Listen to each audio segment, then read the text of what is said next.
और अब वक्त है आर पार के सुप्रसिद्ध विश्लेषण का। वक्फ कानून की सुप्रीम अग्नि परीक्षा का विश्लेषण।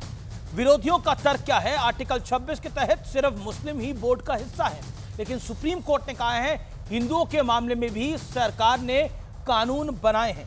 विरोधी पक्ष क्या कहता है? विरोधी पक्ष कहता है इसके अलावा नए कानून पर स्टे लगे, कानून पर रोक लगाने की दलील मत दीजिए। और इसके अलावा विरोधी पक्ष कहता है 20 करोड़ लोगों का अधिकार छीना जा रहा है। और तुषार मेहता जो कि सॉलिसिटर जनरल है, सरकार के वकील, वो कहते हैं कि जेपीसी में चर्चा के बाद यह कानून बना है। 98 लाख से ज्यादा सुझावों पर चर्चा हुई है। अब एससी का केंद्र पर क्या सवाल है, यानी सुप्रीम कोर्ट का केंद्र से क्या सवाल है? क्या बोर्ड में केवल 2 सदस्य ही गैर मुस्लिम होंगे? तुषार मेहता कहते हैं, सरकार के वकील, मैं हलफनामा दाखिल कर दूंगा इस विषय को लेकर। बड़ा सवाल क्या है? बड़ा सवाल यह है क्या कानून पर स्टे ना लगाना सुप्रीम कोर्ट में विरोधियों की पहली मात है? इसको उस तरह से देखा जा सकता है। और साथ ही साथ आर्टिकल 26 धर्मनिरपेक्ष है, यह सब पर लागू होता है, यह भी ऑनरेबल सुप्रीम कोर्ट ने कहा है। यह बड़ा स्टेटमेंट है एक तरह से। मेरे साथ बात करने के लिए कौन कौन जुड़ा है इस बड़े विषय पर? मेरे साथ गौरव भाटिया है, भारतीय जनता पार्टी के नेता प्रवक्ता, उनका अभिनंदन है। मेरे साथ रिजवान अहमद है, उनका अभिनंदन है, जो कि पेशे से खुद भी वकील हैं और साथ ही साथ स्कॉलर भी हैं। मेरे साथ फराज किदवई साहब हैं, प्रवक्ता हैं समाजवादी पार्टी के। मेरे साथ आदिल हसन है, प्रवक्ता हैं ऑल इंडिया मुस्लिम AIMIM के। मेरे साथ सुरेंद्र राजपूत जी हैं, प्रवक्ता हैं कांग्रेस पार्टी के, उनका भी अभिनंदन है। मैं इस चर्चा की शुरुआत गौरव भाटिया आपसे करता हूं। यह विषय बहुत महत्वपूर्ण है और मैं सीधे तौर पर पूछना चाहता हूं कि आज सुप्रीम कोर्ट ने जो टिप्पणी करी है, जो बातें रखी है, उसमें कैटेगोरिकली कहा है कि आर्टिकल 26 धर्मनिरपेक्ष है, यह सब पर लागू होता है, इसमें कोई दो राय नहीं है। लेकिन फिर भी एक संशय बना हुआ है, एक संशय बना हुआ है पूरे मामले पर। अमीर जी, देखिए, सर्वोच्च न्यायालय की जो हियरिंग हुई, मैं वहाँ मौजूद था, मैंने पूरी हियरिंग में हिस्सा लिया। मैं एक बात ज़रूर कह सकता हूँ आपसे, 3 बड़ी बातें सामने आई। और सबसे पहले सुप्रीम कोर्ट की एक बड़ी टिप्पणी जो उन्होंने करी, उन्होंने कहा जो हिंसा हो रही है, जो प्रदर्शन हिंसक बन गए हैं, ये बड़े चिंताजनक हैं। जो honourable chief justice of India ने कोर्ट रूम में कहा, पूरा कोर्ट रूम भरा हुआ था। अब आप बताइए, चीफ जस्टिस ऑफ इंडिया अगर कह रहे हैं कि हिंसा चिंताजनक है, इसका मतलब ममता बनर्जी की सरकार जो है पूरी तरह से विफल हो गई है, निठल्ली और निकम्मी सरकार है, इसको बने रहने का कोई हक नहीं। दूसरी बड़ी बात उन्होंने जो कही वो बेहतरीन थी। उन्होंने कहा जब मामला हमारे सामने लंबित है, उसके बाद जो लोग लंबित कर रहे हैं वो लोग भी प्रदर्शन कर रहे हैं, ऐसा क्यों है? इसके कहने के मायने ये थे कि आपकी आस्था क्या सर्वोच्च न्यायालय में नहीं है? अगर आपने एक याचिका हमारे सामने डाल दी, ये कानून संवैधानिक है या गैर संवैधानिक है, ये हम तय कर लेंगे। इसमें प्रदर्शन करने की बात फिर कहाँ से आई? और तीसरी बड़ी बात जो आपने भी बताई कि आज जो लगा, अब कल सुनवाई है, इसलिए मैं कुछ ज़्यादा तो नहीं कहूँगा, लेकिन अमीर जी, जो एक प्रेयर आई कि इस पे रोक लगा दी जाए, तो कानून में जब कोई भी कानून आता है, एक प्रिंसिपल ऑफ कॉन्स्टिट्यूशनैलिटी है। ये मान लिया जाता है कि ये कानून संवैधानिक है जब तक कि अंतिम फैसला नहीं आता, और सर्वोच्च न्यायालय ने कोई अंतरिम आदेश आज कम से कम इस पे नहीं पारित किया है। तो ये 3 बड़ी बातें जो सामने आई, ये एक ही तरफ इशारा करती हैं कि अगर हम पंथ निरपेक्ष देश में रहते हैं और संविधान में हमारी आस्था है, तो ममता बनर्जी ने ये कैसे कहा, ये बात पूछी जानी चाहिए कि ये केंद्र संसद का कानून जो है, इसको मैं पश्चिम बंगाल में लागू नहीं होने दूंगी। यही बात रेवंत रेड्डी ने कही है। तो कांग्रेस के प्रवक्ता और टीएमसी के प्रवक्ता यहाँ है नहीं, लेकिन ये बात ममता बनर्जी तक पहुंच जाएगी। आपका शो देखती है वो। जी गौरव, यू मेड योर पॉइंट कि कैसे उन्होंने कहा कि ये कानून लागू नहीं। सुरेंद्र राजपूत को अब मैं मौका देना चाहता हूँ। सुरेंद्र राजपूत, मैं राशिद अल्वी को सुन रहा था। राशिद अल्वी साहब ने बोला कि एक एक्शन का रिएक्शन होता है बंगाल के संदर्भ में, और क्योंकि एक वक्फ का कानून आया, उसका रिएक्शन हो रहा है, वो जस्टिफाई कर रहे थे हिंसा को। लेकिन आज कपिल सिब्बल वहां पर वकील थे, अभिषेक मनु सिंह भी वकील थे। मैं सीधे तौर पर पूछना चाहता हूं, क्योंकि आपकी पार्टी ने पुरजोर विरोध किया है इस वक्फ के कानून का। भारतीय जनता पार्टी की एक लाइन है कि आप अक़लियतों को, यानी इस देश के मुसलमानों को उनका हक नहीं देना चाहते, इसलिए इसका की वकालत कर रहे हैं। अमीश भाई, हम लोग देश के अल्पसंख्यक हों, नल हो, नील हो, कोल हो, भील हो, दलित हो, आदिवासी हो, अल्पसंख्यक हो, सबको उनके हक देने की तो लड़ाई लड़ रहे हैं। वक्फ कानून का भी विरोध इसीलिए कर रहे हैं और जातीय जनगणना का भी समर्थन इसीलिए कर रहे हैं कि सबको हक मिले। और भारतीय जनता पार्टी जिस तरीके से सारे संसाधनों पर किसी अडानी का या किसी दो चार और उद्योगपतियों का कब्जा चाहती है, उसके हम मुखालफत करें। देश में हम आरक्षण लागू करें, लेटरल एंट्री के जरिए जो ये लोग देश के प्राइवेट उद्योगपतियों के नौकरों को लेटरल एंट्री में देना चाहते हैं, भर्ती करना चाहते हैं, इसका विरोध करें। तो ये तो हम लोग कर रहे हैं। रही बात आपने राशिद अल्वी साहब की कही, अब राशिद अल्वी साहब ने क्या कहा तो उसकी तो सफाई वो स्वयं देंगे। वो हम इस बात से वो नहीं है, ना ही का उनका कोई आधिकारिक पर क्या नाम बयान कांग्रेस का बयान माना जाएगा। मैं आपको तीन चीजें बड़ी साफ कहता हूं। जी। आज सुप्रीम कोर्ट की टिप्पणी पर संघ के एक बहुत बड़े प्रवक्ता हैं, राकेश सिन्हा, नाम लेके कहता हूं, उन्होंने सुप्रीम कोर्ट को सीधे धमकी दे दी। सीधे धमकी दी कि साहब ये अंतरिम आदेश मत पारित करिए, लोग मानेंगे नहीं। ये एक किसी उसमें है, मैं ना चैनल का इसलिए चूंकि आप दूसरे चैनल पे नाम नहीं लूंगा। मैं आपको तीन चार चीजें बताना चाह रहा हूं। पहली चीज तो हाँ बिल्कुल उन्हीं की बात कर रहा हूं। जी, उन्हीं की बात कर रहा हूं।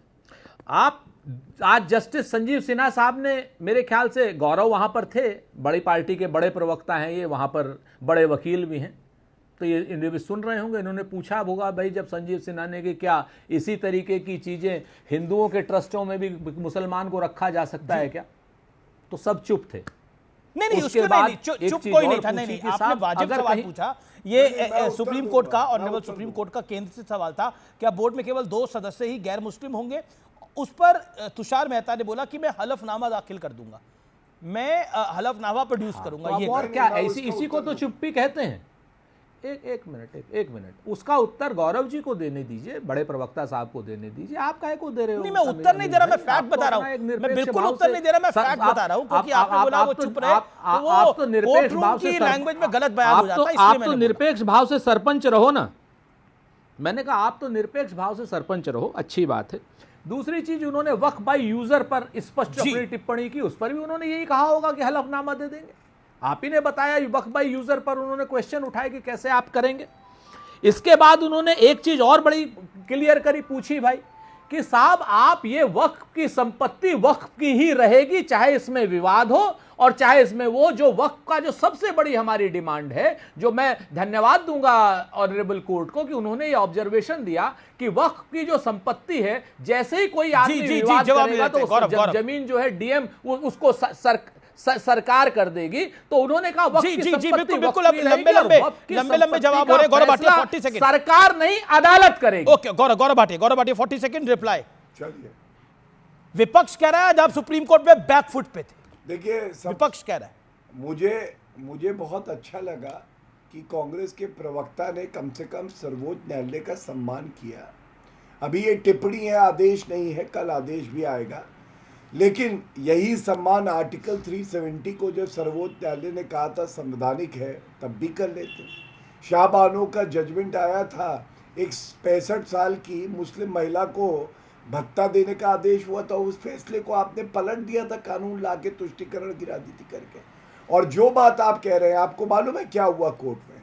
जब गैर मुस्लिम नहीं रहेंगे वक्फ काउंसिल में और वक्फ बोर्ड में, तो एक बहुत अच्छी दलील दी गई सोलिसिटर जनरल द्वारा। उन्होंने कहा जो बेंच मामला सुन रही है अमीर जी, ये तीनों जो जजेस हैं ये हिंदू हैं, ये भी मुसलमान नहीं है, लेकिन इस पे जो मुख्य न्यायाधीश ने कहा वो बात बहुत अच्छी लगी मुझे।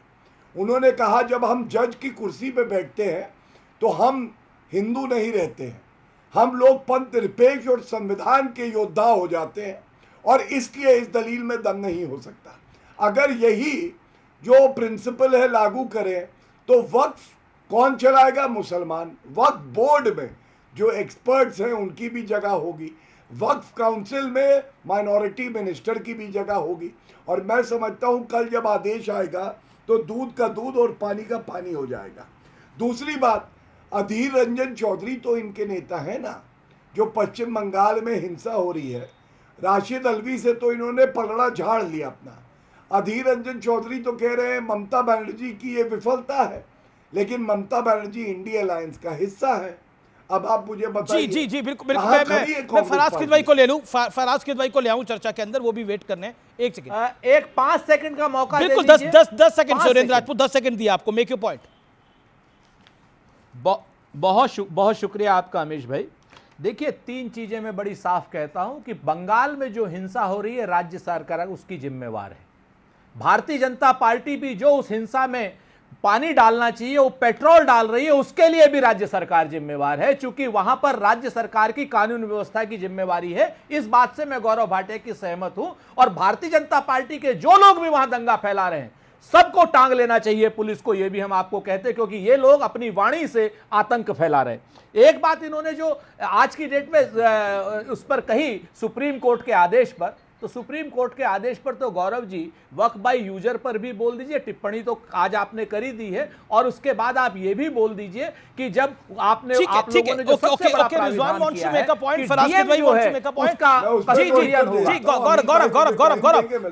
गौरव, मैं आपको आगे मौका दूंगा। रिजवान 40 सेकेंड्स। क्या आपको लगता है कि सुप्रीम कोर्ट जो सुनवाई कर रहा है उसमें सरकार बैकफुट पर नजर आ रही है, जिस तरह से बार बार विपक्ष इस बात को आगे बढ़ा रहा है?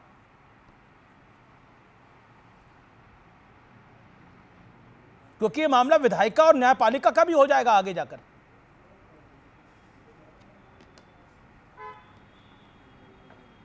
रिजवान अहमद, आपको मेरी आवाज मिल रही है? जी रिजवान अहमद, क्या आपको लगता है कि सुप्रीम कोर्ट में मैटर चल रहा है वक्फ को लेकर, उसमें सरकार बैकफुट पे नजर आ रही है?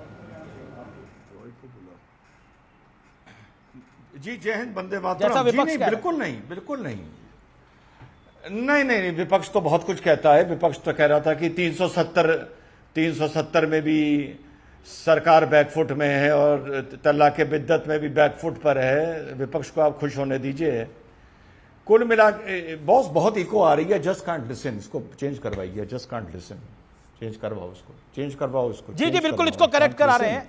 सुनाई नहीं दे रहा कुछ। बिल्कुल, इसको करेक्ट करा रहे हैं, इसको करेक्ट करा रहे हैं, इसको करेक्ट करा रहे हैं। मैं कुछ कहूं अमीर भाई? ओके, एक सवाल मेरा भी है सुरेंद्र राजपूत से। जी जी, एक मिनट, फराज किदवई बोले। एक सवाल है फराज किदवई। हाँ जरूर, प्लीज प्लीज।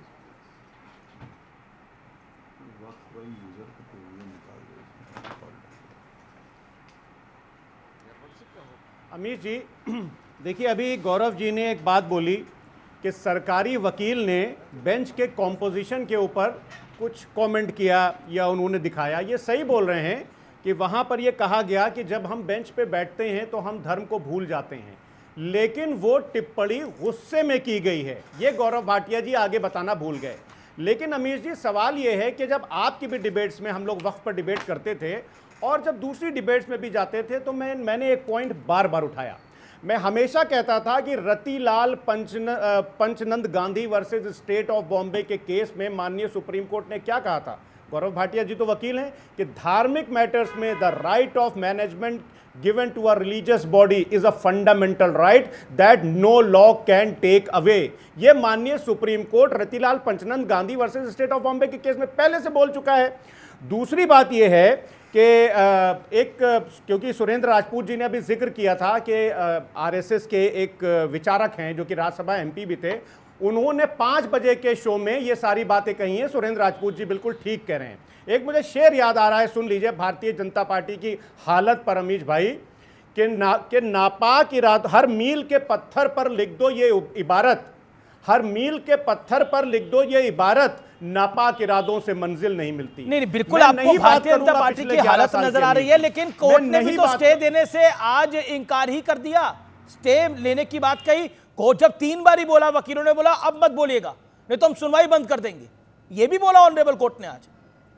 क्योंकि fact of the matter is this कि अब आधी अधूरी बात बता रहे हैं। तुषार मेहता सुनिए सुनिए, अरे सुनिए तो अमीर जी, जब जब जब कोर्ट ऑर्डर लिखवा रही थी तो तुषार मेहता जी ने बीच में इंटरवीन किया कि सरकार हमको भी सुन लिया जाए, तो कोर्ट ने कल तक का टाइम दिया है। लेकिन लिफाफा देख करके मजबून समझ में आ रहा है कि भारतीय जनता पार्टी की फजीहत कल फिर होने जा रही है। मुझे से बस खाली 20 सेकंड दे दिएगा। अमीर जी, पिछले 30 दिनों में भारतीय जनता पार्टी माननीय सुप्रीम कोर्ट से 4 बार फटकार खाई है। पिछले 30 दिन में 4 बार। एक, सुप्रीम कोर्ट कहता है कि there is absolutely complete breakdown of rule of law in Uttar Pradesh. ये कौन कह रहा है? ये सुप्रीम कोर्ट कह रहा है। सुप्रीम कोर्ट दूसरे केस में क्या कह रहा है कि the Uttar Pradesh police is biased. ये 21 मार्च 2025 की खबर है, जिसमें ऑनरेबल सुप्रीम कोर्ट कहता है कि I don't want use the word. ठीक है, आप बाकी सारे केसेस में भी जा रहे हैं। मैं वक्त पर खड़ा रहना चाहता हूं। ओके, गौरव भाटिया का जवाब जरूरी हो जाता है। Gaurav Bhatia, then Rizwan Ahmed, you come in. Gaurav Bhatia, वो कह रहे तरह सारा आज भारतीय जनता पार्टी के ऊपर। धन्यवाद। देखिए, क्योंकि इन्होंने शेर अर्ज किया तो मैं भी एक शेर अर्ज कर देता हूं, अच्छा लगे तो दाद चाहूंगा। वो एक समुंदर खगालने में लगे हुए हैं, वो एक समुंदर खगालने में लगे हुए हैं, हमारी कमियां निकालने में लगे हुए हैं। जिनकी अपनी लंगोटियां तक फटी हुई हैं, वो हमारी पगड़ी उछालने में लगे हुए हैं। यही हाल समाजवादी पार्टी का है। और अमीर भाई, अब मैं उत्तर देता हूं, इनको पढ़ना चाहिए। जो वक्फ बोर्ड है और वक्फ काउंसिल है, सर्वोच्च न्यायालय ने कहा है it is a statutory body, statutory body, religious body नहीं है। मतलब कानूनी एक संस्था है, और ये ऐसी संस्था नहीं है जिसको आप अपने धर्म से जोड़ेंगे। दूसरी बात जो आपने कही, इंटरिम ऑर्डर पे मैं आपको बता दूं, कोई घबराया नहीं था। जो नोटिस हुआ, पहले 1.25 घंटे की सुनवाई के बाद वो नोटिस हुआ कि नोटिस होना चाहिए कि नहीं। लेकिन जब अंतरिम आदेश पास करने लगे तो तुषार मेहता जी ने, राकेश द्विवेदी जी ने एक बात कही। उन्होंने कहा कि हमें सुना जाए, अंतरिम आदेश क्या पारित होना चाहिए, और इसमें कोई खराबी नहीं है। मैं समझता हूं ये तो दिखाता है कि हमारी सर्वोच्च न्यायालय किस तरह से नियम का पालन करती है। कल सुनवाई की डेट लग गई। अब मैं आता हूं एक बात कांग्रेस से पूछने के लिए।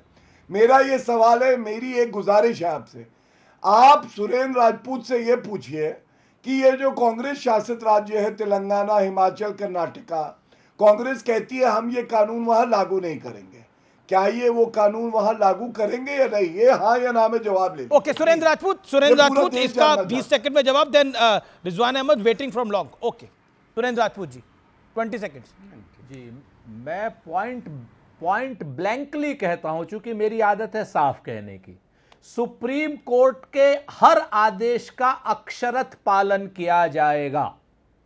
सुप्रीम कोर्ट जो कहेगा वो हम मानेंगे, चाहे हम उससे सहमत हो चाहे वो असहमत हो। नहीं, नंबर एक मिनट, नंबर दो, गौरव भाटिया जी, हम लोग आपकी तरीके से नहीं हैं कि पिक एंड चूज करें। हम लोग संविधान को बनाने वाले लोग हैं। हम लोगों ने संविधान को ध्वंस नहीं किया है, तिरंगे को संघ की तरीके से नहीं जलाया है, और संविधान रिजवान भी वेट कर रहे हैं काफी देर से, आदिल भी वेट कर रहे हैं। ओके रिजवान आपकी टर्न है। ओके, मैं 10 सेकंड लूंगा। मैं गौरव, रिजवान वेट कर रहे हैं। देखो मेरे कार्यक्रम को शुरू हुए भी 20 मिनट हो चुके हैं। रिजवान अहमद, ठीक है, रिजवान अहमद जी जी जी, अमीश भाई, जय हिंद, वंदे मातरम। जी प्लीज बोलिए। जय हिंद, वंदे मातरम। बड़ा अच्छा लगा कि कम से कम, जैसा गौरव भाई ने बोला था, कि अब कांग्रेस का यकीन सुप्रीम कोर्ट पर शुरू हो गया है।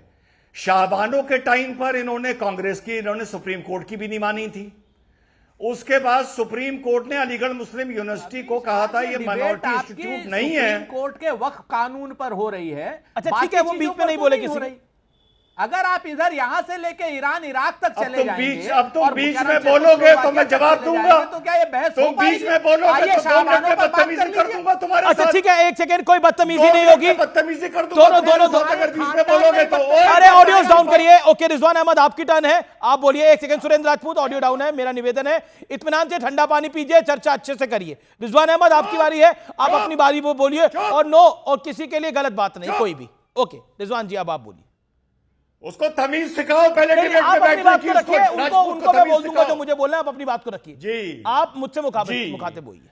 तो ये वही कांग्रेस पार्टी है जिसने शाहबानो के टाइम में सुप्रीम कोर्ट को नकार दिया था, ये वही कांग्रेस पार्टी है जिसने अलीगढ़ मुस्लिम यूनिवर्सिटी को सुप्रीम कोर्ट ने कहा था it is not a minority institution, और अमेंडमेंट लाके इन्होंने उसको फिर से माइनॉरिटी इंस्टीट्यूशन डिक्लेयर कर दिया था। और कांग्रेस पार्टी, पहले नेशनल हेराल्ड का मामला देखो, जो चोरी चकारी पकड़ी गई है, वफ हम मुसलमान और बीजेपी निपट लेंगे। अगली बात, अभी किसी ने बोला कि भैया सुप्रीम कोर्ट ने बोला है कि हिंदू ट्रस्ट जो होते हैं, क्या उसमें गैर हिंदू हो सकता है? नहीं, नहीं हो सकता है। मैं कहता हूं वफ में भी नहीं होना चाहिए अमीश भाई। तो फिर बात खत्म करते हैं, झगड़ा खत्म करते हैं। जैसा Hindu charity and endowment act है उसी तर्ज पर वफ को बना देते हैं, खत्म बात। Hindu temple and endowment act पूरा सरकार के अधीन है, वफ को सरकार के अधीन कर देते हैं। मंदिरों का सारा खाता सरकार के पास है, वफ का सारा खाता सरकार के पास कर देते हैं। सरकार मंदिरों के पैसे से एडमिनिस्ट्रेटिव फी लेती है और समाज हित में उसमें वेलफेयर प्रोग्राम चलाती है। बिल्कुल ऐसा कर देते हैं। वफ के से सरकार 14% एडमिनिस्ट्रेटिव फीस लेगी और समाज के भलाई के लिए वफ के पैसा काम आएगा। लेकिन इन लोगों को करना यह है, ये जो तुष्टीकरण फैला के जो पूरे देश में गंदगी मचा के बैठे हैं 65 साल में, इन्होंने कुछ चीज तो वहां से उठानी है, कुछ चीज इन्हें शरीयत से उठानी है। कहीं अगर ये हिंदू एंडोनमेंट एक्ट की दुहाई दे रहे हैं तो पूरा एंडोनमेंट एक्ट की तरह मान लो ना। इधर से कुछ उठाया, इधर से कुछ उठाया, ये क्यों ठीक कर है, रहे ठीक है, हैं? जी जी जी जी जी, जवाब ले लेते हैं। ओके, सुरेंद्र राजपूत कुछ कहना चाहते हैं। सुरेंद्र राजपूत आपकी टर्न है, अब आप बीच में नहीं बोलेंगे रिजवान। वो सुरेंद्र राजपूत जाहिल आपकी 2 टर्न टके है। का क्या बोलेगा? सुरेंद्र राजपूत जी,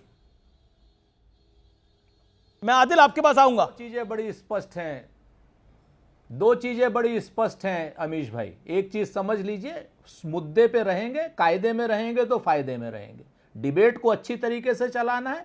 आज की डेट में कांग्रेस के ऊपर डिबेट करनी है, आए कांग्रेस के ऊपर डिबेट करें। वक्त के ऊपर डिबेट करनी है तो वक्त के ऊपर डिबेट करें। कांग्रेस को गाली देने का काम कुछ यहां पर क्या नाम नीच और निर्लज्ज लोग करने लगते हैं और उसके बाद 2 मिनट में औकात दिखाने की बात करते हैं। इन सब लोगों के लिए मैं सिर्फ एक ही चीज कहना चाह रहा हूं कि कायदे में रहिए तो फायदे में रहिए, एक बात। दूसरी बात, आज संविधान को मानने वाले लोग आज की डेट में भारतीय जनता पार्टी के जो चरण चुंबक और चाटुकार हैं, जरा बताएं तो सुप्रीम कोर्ट के चीफ जस्टिस को जो हटाया गया चीफ इलेक्शन कमीशन के प्रोसेस से, जबकि सुप्रीम कोर्ट ने कहा था। उसके बाद बताएं कि सुप्रीम कोर्ट ने स्पष्ट रूप से कहा था कि वहां पर जो दिल्ली की जो आप पार्टी की सरकार है वो अपने अधिकारी रख सकती है। उसको कैसे इन्होंने सदन से चेंज किया था, संसद से चेंज किया था।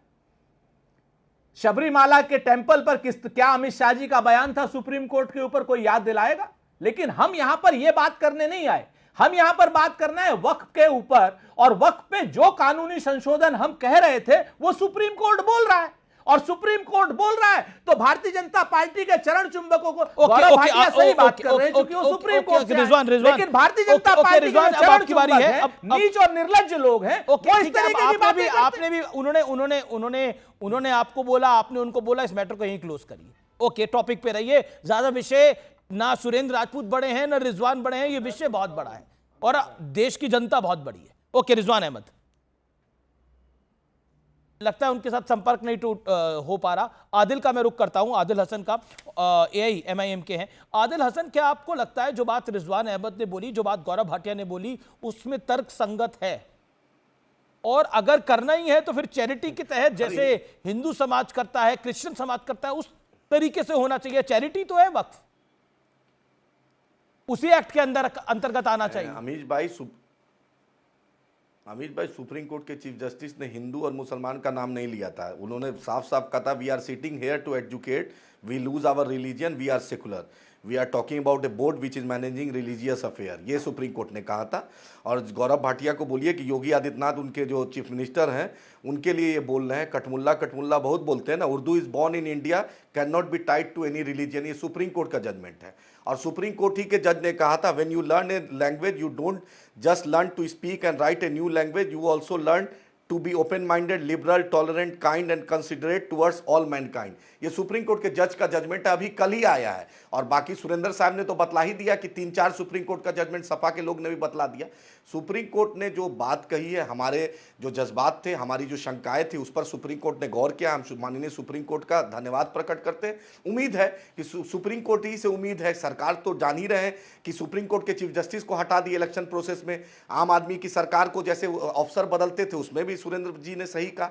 हमें सुप्रीम कोर्ट पे भरोसा है। सुप्रीम कोर्ट ने भी अच्छी बात कही कि मुर्शिदाबाद पर वायलेंस नहीं, और हम भी अपील करते हैं 19 तारीख को दारुसलाम में, हैदराबाद में all India Muslim personal law board का धरना है और पूरे बिहार में भी अख्तरुल ईमान साहब करवा रहे हैं और हम भी करेंगे दूसरे जगह जहां जरूरत होगा। लेकिन सुप्रीम कोर्ट ने कहा है, हम उस सुप्रीम कोर्ट का धन्यवाद करते हैं और हम अभी भी बोल रहे हैं, कभी भी कोई भी वायलेंस का हम उसको ठीक है, जवाब लेते हैं। गौरव भाटिया, जवाब गौरव भाटिया। बंगाल में हर दिन जहर उगल रहे हैं, आंख में पेट्रोल नहीं डाले अदानी और रिलायंस का, कम से कम इंसानियत का पर्चा। एक सेकेंड विषय पर रहिए तो बेहतर है। ओके, गौरव भाटिया। देखिए, मैं अमीश भाई जो दर्शकों को दिखाने जा रहा हूं, ये बताएगा ये जो कांग्रेस के प्रवक्ता हों, चाहे मुस्लिमीन पार्टी के, जिनके नाम ही में मुस्लिमीन है, गैर संवैधानिक नाम है, ये लोग कितना झूठ बोलते हैं। इन्होंने कहा सुप्रीम कोर्ट का जजमेंट चीफ इलेक्शन कमिश्नर के अपॉइंटमेंट और इलेक्शन कमिश्नर के अपॉइंटमेंट में कानून बदल दिया। मेरे हाथ में वो जजमेंट है, उस जजमेंट का नाम है अनूप बर्नवाल, पारा नंबर 315। क्या कहता है? इसका सारांश ये है, जब तक कानून नहीं बनाएगी केंद्र, तब तक चीफ जस्टिस ऑफ इंडिया भी कोलिजियम का पार्ट रहेंगे। केंद्र की सरकार ने कानून बना दिया। Para number 315, we make it clear that this will be subject to any law to be made by the parliament. मैंने ये इसलिए बताया, देखिए, हल्की सतही घटिया चर्चा, झूठी चर्चा करना इन लोगों का चरित्र बन गया। जी जी, मैं पूछना चाहता हूं, Mamata Banerjee law and order state subject होता है, संविधान की शपथ लेती है, अब वहां हिंसा हो रही है, आप छाती पीट पीट के कहो ये भाजपा करवा रही है। अरे भैया, तुम निकम्मी हो, निठल्ली हो, क्यों मस्त हो? आप कार्रवाई करिए, जो हो आरोपी डाल दो जेल में, उल्टा लटका दो। नहीं कर पा रही। और सबसे बड़ी बात है, क्या ये सच नहीं है कि उन्होंने कहा मैं कानून लागू नहीं करूंगी? सुरेंद्र राजपूत से अभी मैंने पूछा, उन्होंने क्या कहा? जो सर्वोच्च न्यायालय फैसला करेगा, सर्वोच्च न्यायालय स्टे करेगा कि नहीं करेगा कल पता चल जाएगा। लेकिन आज वो कानून है। राहुल गांधी और कांग्रेसियों की इतनी हिम्मत कैसे हुई? जी जी, मैं फराज किदवई से जवाब दिलवा देता हूं। लागू नहीं होने देंगे। ओके, फराज किदवई, जवाब गौरव भाटिया को। देखिए अमीर जी, जब भारतीय जनता पार्टी संविधान की बात करती है, सुप्रीम कोर्ट की बात करती है और तमाम कानून की बात करती है, तो बड़ी हंसी आती है। क्योंकि आपने ये देखा है कि पिछले 11 सालों में भारतीय जनता पार्टी ने किस तरह से इस देश के संविधान का मजाक उड़ाया है। ये पिछले 30 दिनों की 4 सुप्रीम कोर्ट के जजमेंट, ऑब्जर्वेशन नहीं, जजमेंट तो मैं आपके सामने ही रख चुका हूं। 2 आपने बोलने दिए, कहिए 2 मैं और बोल दूं। जिस तरह से ये गवर्नर साहिबान का इस्तेमाल करके, जहां पर विपक्ष की सरकारें जस्टिफाई कर रहे हैं जो बंगाल में हिंसा हो रही है, चलाना चाहते हैं। आपके नेता कह रहे हैं कि बिल्कुल, आप तो जस्टिफाई कर रहे हैं, आपके नेता जो बंगाल में हिंसा हो रही है, वो कह रहे हैं ममता बनर्जी के हम साथ खड़े हैं इस पूरे मामले के अंदर। देखिए अमीर जी, प्रॉब्लम ये है कि जब बंगाल की हिंसा पे आप डिबेट करिएगा तो हमको बुला लिएगा, हम उस पर भी डिबेट कर लेंगे। जस्टिफिकेशन तो ये लोग करते हैं बिल्किस बानो के रेप को, जस्टिफाई तो ये लोग करते हैं गुजरात में जो मैसेकेयर था उसको। तो जस्टिफिकेशन के बारे में आप बात मत करिएगा जो भारतीय जनता पार्टी बात करती है। लेकिन आप ये देखिए कि भारतीय जनता पार्टी ने, मैं अमीर जी एक सवाल खाली पूछना चाहता हूं, इन्होंने क्या जीएनसीटीडी एक्ट को अमेंड करके जनता के अपमान क्या इन्होंने नहीं किया था? और दूसरी बात सुनिए, एक सेकंड सर, जवाब तो ले लीजिए ना। 30 सेकंड, 30 सेकंड का गौरव जवाब। अब देखिए अमीश भाई, आज चर्चा का विषय है वक्फ संशोधन, पश्चिम बंगाल में हिंसा और सर्वोच्च न्यायालय में सुनवाई। सपा के प्रवक्ता को अगर अभी मैं कहूं कि 200 रुपए की टोटी क्यों चुराई थी, आजम खां की भैंसे क्यों पुलिस ढूंढती थी, तो चर्चा से भटक जाएंगे। आज की गौरव भाटिया, चर्चा पे एक ही बदतमीजी मत सवाल करना। है। गद्दार तुम जब हो, हिंदुओं आस्तीन का के साथ पलायन तुम हो हो। रहा, तुम आस्तीन बीच के में सांप नहीं। हो, गद्दार हो। देखिए, बीच तुमने में ना गद्दारी बोलो। की समाजवादी पार्टी सुनो, के साथ बदतमीजी तुम्हारी ना औकात करना। नहीं है कि ये सब बोलो। अभी फूकेंगे जो तो उड़ बदतमीजी जाओगे। होगी तो बदतमीजी दो का जवाब कौड़ी की बदतमीजी से हैसियत मिलेगा। नहीं, इस आके बदतमीज, चिल्ला रहे इस हो। गद्दार, इस छाती आस्तीन के फुलाते हो सांप तो से कहिए 6 कि इंच की औकात नहीं में रह है के बात बेटा। करे। ये मत बदतमीजी करिए। नहीं होगी। शांत कराइए अनिल भाई, तुम इस यही देश देखिए के भावी बदतमीजी इसी को प्रधानमंत्री कहते हैं। आदरणीय अखिलेश यादव जी के अरे बारे में शांत बात करो। कराइए, इनके चोर, बस का नहीं तुम है, लोग बेचारे चोर हो, तुम डकैत कुर्सी हो, से गिर गए थे डकैती पिछली डालते बार। हो। तुमने संविधान भैया, पे डाका गिर ना डाला, जाना। तुमने चोरी की, तुमने चोरी से अच्छा, सरकारें चलिए। गिराई, तुम अमीर भाई, गवर्नर मैं का ऐसे इस्तेमाल चलिए। करके अरे sorry। जब आप कह मैं चुके समझता हूं हैं, इनको जब आप मानसिक फराज इलाज किदवई की आप कह जरूरत चुके हैं कि बदतमीजी का जवाब मैंने बदतमीजी से मैं दे रहा हूं, उनको अब आपने भी दे दिया, आपके अनुसार आपने भी दे दिया जवाब, और अब आपने अखिलेश जी को देश का भावी प्रधानमंत्री कह दिया। अब क्या बचता है? बात खत्म हुई ना, देश के भावी प्रधानमंत्री की पार्टी से है भैया। हाँ तो है वो शांत भावी रहिए। प्रधानमंत्री, लेकिन ये बदतमीजी करेंगे। अरे भाई, ये भारतीय बदतमीजी जनता का जवाब पार्टी आपने तो पुनः खुद प्रवक्ता बोला कि बदतमीजी करेंगे, उन्होंने नेशनल बदतमीजी सेक्रेटरी करी, करा के। मैंने भी डबल बदतमीजी अभी कर इसकी दी। क्या प्रमोट आपने यही करवाते बोला ना, हैं? आपने खुद बोला, मैंने नहीं बोला ये। मैं और देश के भावी प्रधानमंत्री की पार्टी से हैं आप भाई, शांत रहिए, शांत तो रहिए थोड़ा, इतना गुस्सा मत दिखाइए। कल को आपको पीएमओ में काम भी करना है भाई। नहीं तो इनसे कहिए तमीज से रहें, तमीज से चर्चा करें, अरे तमीज से चलिए, अब डिबेट आप करें। थोड़ी हम भी सिखाएंगे शांत किसी को रहेंगे। फेलो क्योंकि पैरेंट इनके पास चलिए, तर्क अमीर नहीं है ना, भाई, अमीर जी। बात रखिए। वो जिनके अपनी पास तर्क वो नहीं अपने होते, तरीके वो से बात बदतमीजी करें, आप करते अपने हैं। तरीके से ये बात करें। ब्रांडेड बदतमीजी ओके को सर बदतमीजी सर का सर पेटेंट करा सर लेना चाहिए। देश के भावी इनको प्रधानमंत्री बदतमीजी की का पार्टी से पेटेंट में करा है लेना आप, चाहिए, आराम से आगे आपको पेटेंट मिल प्राइम जाएगा मिनिस्टर इनको। ऑफिस में काम भी करना पड़ेगा, ध्यान रखिए थोड़ा। हो सकता है आप खुद गृह मंत्री हो अखिलेश जी, प्रधानमंत्री हाँ, हो, बिल्कुल फराज करेंगे, किदवई गृह बिल्कुल मंत्री करेंगे। हो, या फिर फॉरेन मिनिस्टर हो, या वित्त मंत्री हो भाई। मतलब we pray well for you sir, हम आपके लिए प्रार्थना करते हैं, अच्छा हो सब कुछ। आप टोटी मंत्री तो नहीं होंगे, टोटी मंत्री। गौरव भाटिया, चलिए आप विषय आपसे रिक्वेस्ट ना इतना कोई है कि मंत्रालय- आप अनिल भाई, देखिए, आपसे रिक्वेस्ट आप भी इतनी टोटी है के कि पीछे ही पड़ अपने गए शो हैं। में- अपने शो में सुनिए। बदतमीजी ना होने दीजिए। अरे बिल्कुल बिल्कुल सर, मैं तो निवेदन ही कर सकता हूँ। नहीं, अगर हम लोग इनकी टोटी के अरे, पीछे पड़ गए ना, हम तो नहीं इनको पड़े, टोटी ये देखिए छोड़ दो। तस्वीर अमीर अब जी, आपने अमीर जी, अगर जबरदस्ती- हम लोग इनकी टोटी के पीछे ये पड़ गए ना, देखिए। तो फिर ये छुपाते छुपाते भी घूमेंगे। अरे ये क्या सुनो, भाषा है? तुम्हारी तो टोटी मिलेगी भी नहीं। अखिलेश भैया ने चोरी कर ली तुम्हारी टोटी। चलिए क्या हो है? रहा है? अखिलेश भैया ने तो तुम्हारी टोटी चोरी कर ली, कहाँ मिलेगी? तुम्हारी टोटी ये जो है देखो ना, तस्वीर। लखनऊ मत आना, समाजवादी तुम्हारा इंतजार टोटी कर रहे हैं। मत कह लो। तुम्हारी टोटी जो है ना, अच्छा, छुपा अखिलेश के नहीं भैया लोगे। टोटी ये चुरा ली समझे है ना? तुम्हारी। हाय हाय करोगे, नहीं, ये क्या हाय, बात हाय, है? मैं ये- बता रहे, ये क्या तुम्हारी हो गया? टोटी मिली नहीं। नहीं, ये क्या बात है? लखनऊ मत आना, ये हम देखो। इंतजार कर रहे हैं, ये हाय, कोई हाय, ये हाय, ना- हाय, ये हाय, ना- हाय, ये हाय, ना- हाय, नहीं नहीं भाई। पकड़े। आप दोनों एक दूसरे के लिए कटु से कटु शब्द बोलिए, लेकिन किसी को बोलना लखनऊ मत आना। अभी तो लखनऊ में उन्हीं की सरकार है, बीजेपी की सरकार है, फिर आप बताइए ऐसी बात क्यों बोले किसी के लिए? फिर आप ऐसी बात बोल रहे हैं लखनऊ मत आना। बीजेपी की सरकार है तो ये गुंडाई करेंगे, तो बदतमीजी गुंडाई तो करेंगे। आप बोल रहे हैं, तुम लखनऊ मत आना। ये अगर बदतमीजी गौरव करेंगे। भाटिया आपको बोलता, मैं गौरव अभी भाटिया को इनके बारे पकड़ता में और बोलता सुनिए, अमीर कि जी। कैसे बोल सकते हो कि लखनऊ मत आना फराज किदवई को। सुरेंद्र राजपूत तो लखनऊ में रहते हैं भाई। लखनऊ की बात हो रही है, नफासत से बात हो, सलीके से बात हो, ऐसा हो रहा है लखनऊ मत आना। अरे भाई चलिए, क्या, अब अगर आपकी बात लखनऊ कह गौरव लो। भाटिया ये कल आ भी सलीके जाएंगे से तो बात क्या हो कर रहे हैं। जाएगा? अमीर गौरव जी, मैं भाटिया का सलीके से ही बैठा सुरेंद्र हुआ राजपूत था। उनको चाय पिला मैंने देंगे बिठाकर। एक भी टिप्पणी नहीं की। अरे चलिए लेकिन भाई। मैं आपको इस बात की अरे गारंटी महाराज, आपकी बात को स्वीकार किया आपने, आपको एक बात का बुरा लगा, आपने बोला मैंने डबल बदतमीजी से बात करी, बात खत्म हो गई ना वहां पर। अब आप कह रहे हो कि मैं तुम्हारी टूटी नहीं छोड़ूंगा, कमाल की बात है। तुम लखनऊ मत आना, अब छोड़िए बात को। देश के भावी प्रधानमंत्री के साथ आप हैं, जैसा आप कह रहे हैं, तो अभी मेरी भाई, बात अब खत्म मैं हुई। आपकी अब बात रख लूं। ओके, अच्छी चर्चा चल रही है, देश के अभी भावी मैं प्रधानमंत्री की बात चर्चा हो पूरी गई करना यहां पर। चाहता मतलब देखिए कितनी अच्छी चर्चा हुई है, और हमने कितना अच्छा विश किया आपके लिए। अब शांत होइए सर, गुस्सा शांत करिए। ओके गौरव भाटिया जी। चलिए, देखिए, सबसे पहले तो मैं किदवाई जी से एक बात कहूंगा, लखनऊ का निवासी हूं, लखनऊ आऊंगा भी और उनके घर भी आऊंगा, और वो मुझे खाना भी खिलाएंगे, मुझे ये भी पता है। पिछली बार कुर्सी से गिरे थे, कुर्सी से गिरा हुआ व्यक्ति उठ सकता है।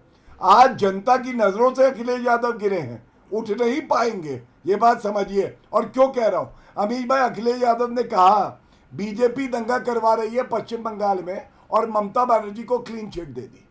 हिंदू पलायन हुआ, अखिलेश यादव ने एक शब्द नहीं बोला। अगर मुसलमानों के खिलाफ कुछ हो जाता है तो ये सारे राजनीतिक गिद्ध, चाहे राहुल गांधी हो, चाहे अखिलेश यादव हो, ये सब अपना घर छोड़ के दूसरे प्रदेश पहुंच जाते हैं। ठीक है, ठीक है, आज फराज किदवई बंगाल का जवाब, हिंदू ये फराज भी किदवई कह रहा है, भाजपा तो हमारा ध्यान रखती है, लेकिन तुम लोग क्यों नहीं कुछ कहते? ओके, फराज क्यों किदवई। नहीं कहते जो हो रहा है? एंड नो गलत हो रहा पर्सनल है? रिमार्क्स। क्या गौरव ये भाटिया, सवाल होल्ड ऑन पूछा योर नहीं वीडियो जाएगा? पॉइंट। ओके फराज किदवई जी। देखिए अमीश जी देखिए डिबेट बिल्कुल शांति से चल रही थी, अच्छी जा रही थी, लेकिन भारतीय जनता पार्टी के प्रवक्ताओं का ये तरीका है कि ये बदतमीजी करके डिबेट को डिरेल करते हैं क्योंकि इनके पास तर्क नहीं होते हैं। मैं सिंपल ये बोल रहा हूं कि भारतीय जनता पार्टी के ये आप समझ लीजिए एक कोड ऑफ कॉन्डक्ट है कि जैसे नीलेश राणे नहीं है, वो कहते हैं मंदिरों के अंदर घुस के, मस्जिदों में घुस के अंदर जाकर के मारेंगे तो वो कैबिनेट मिनिस्टर हो जाते हैं। लेकिन गौरव भाटिया जी, अभी आप कम बदतमीजी कर रहे हैं। अभी आपको इतनी बदतमीजी पर you will not get the ticket of corporator. Let me tell you, अभी आपको और बदतमीजी करनी पड़ेगी, तब जाकर के आपको कुछ विधायकी वगैरह का टिकट मिलेगा। ऐसे आपका कुछ होने वाला नहीं है। दूसरी बात अभी क्या हो रहा था कि देखिए भारतीय जनता पार्टी आप तो प्रधानमंत्री बन गए, नहीं आप तो होम मिनिस्टर बन गए ना, आप खुश रहिए। अरे होम मिनिस्टर बनेंगे। अरे भैया गौरव जी, मैं तो सिंपल मैं तो आपके लिए मैं तो आपको विश कर रहा हूं, मैं तो आपको शुभकामनाएं दे रहा हूं कि लखनऊ से कॉर्पोरेटर का टिकट ले आइए। इतनी बदतमीजी पर आप प्रधानमंत्री। ठीक है चलिए, अब किसको टिकट मिल रहा है, किसको टिकट नहीं मिल रहा। दुनिया के प्रधानमंत्री। सुनिए, जवाब ले लीजिए अमीर जी, जवाब ले लीजिए अमीर जी, जवाब लीजिएगा प्लीज। लेकिन अगर आप राज्यसभा का ख्वाब देख रहे हो तो वो आदरणीय नेताजी और आदरणीय अखिलेश यादव ही दे सकते हैं। भारतीय जनता पार्टी में आपको कॉर्पोरेटर का टिकट नहीं मिलेगा, ये आप समझ लीजिए। चाहे जितनी गालियां दीजिए, चाहे जितनी चुराई है। आगे बढ़िए, बताइए क्यों चुराई, ये पूछ रहा हूं मैं। अखिलेश यादव केवल और केवल जालीदार टोपी लगा के टोटियां जो है ना समाजवादी नोच भी लेते हैं, और कुछ नहीं करते, टोटियां नोच भी लेते हैं, ये समझ लीजिएगा। चलिए, अब ये पूरी चर्चा टोटी पे आ गई है, विषय वक्त का है। मेरा निवेदन है, प्लीज इशू पे रहिए, मेरा निवेदन है, मैं बार-बार निवेदन कर रहा हूं। ओके आदिल हसन, क्या आपको लगता नहीं है कि जिस तरह से 60 मिनट की बात की गई कि सरकार आ जाएगी और 60 मिनट में हम इस कानून को बदल देंगे, आपने नहीं कहा, कांग्रेस ने कहा, क्या आपको जायज लगता है? जायज लगता है? कांग्रेस के सांसद इमरान मसूद ने यह बात कही, जायज लगता है आपको? देखिए अमीश भाई, जब सीए का कानून आया था तो यही बिहार में नीतीश कुमार ने असेंबली में रेजोल्यूशन लाया था और रेजोल्यूशन लाके सीए कानून कहा था। उस वक्त भाजपा भी साथ दी थी, उस वक्त भाजपा नहीं बोल पा रही थी। नीतीश कुमार ने आज इनके मैं आपसे जो प्रश्न पूछ रहा हूं, मैं आपसे सवाल पूछ रहा हूं, 60 मिनट की धमकी जायज थी? सुनिए, मैं वो सुना नहीं हूं। एक बात आपको बता दूं, एम्स अमेंडमेंट एक्ट आया था, एम्स डायरेक्टर अमेंडमेंट एक्ट, यही ऑनरेबल सुप्रीम कोर्ट ने उसको टर्न डाउन किया था, पार्लियामेंट से एक्ट बना था। तो सुप्रीम कोर्ट में मेरे जाने का अधिकार है। बिल्कुल अधिकार है, उस सुप्रीम कोर्ट के अधिकार को तो मैं मना नहीं कर रहा। बड़ी खबर आ रही है, किरण रिजिजू ने एक बड़ा बयान दिया है कि जो पश्चिम बंगाल की हिंसा है उसके पीछे एग्जैक्टली मुख्यमंत्री ममता बनर्जी है। ये केंद्रीय मंत्री इन्होंने बयान दिया है किरण रिजिजू का ममता बनर्जी पर यह बड़ा गंभीर आरोप है। ममता बंगाल में हिंसा को बढ़ावा दे रही हैं। आइए बढ़ते हैं दूसरी खबर की तरफ। एक और बड़ी ब्रेकिंग स्टोरी आ रही है इस समय, यह बड़ी खबर है और इस बड़ी खबर का रुख कर देते हैं। मुर्शिदाबाद हिंसा पर सौमित्र खान का बड़ा आरोप है। एमएचए की स्टैंडिंग कमेटी बंगाल का तुरंत दौरा करे, स्थितियां बेकाबू हैं, डीजीपी से रिपोर्ट लें, यह सीधे तौर पे कहा गया है। मुर्शिदाबाद के एसपी से रिपोर्ट लेनी चाहिए तुरंत, यह कहा गया है। यह बड़ी खबर है। रॉबर्ट वाड्रा से कल फिर ईडी पूछताछ करेगी, एक और बड़ी खबर आ रही है। और अब वक्त है आज के विचार का। जैसे उबलते पानी में परछाई नहीं दिखती, उसी तरह परेशान मन से समाधान नहीं दिखते। व्यूअर्स, शांत होकर देखिए, सभी समस्याओं का हल आपको मिल जाएगा। मन में शांति सेहत के लिए भी अच्छी है, मस्तिष्क के लिए भी अच्छी है और समाज के लिए भी अच्छी है।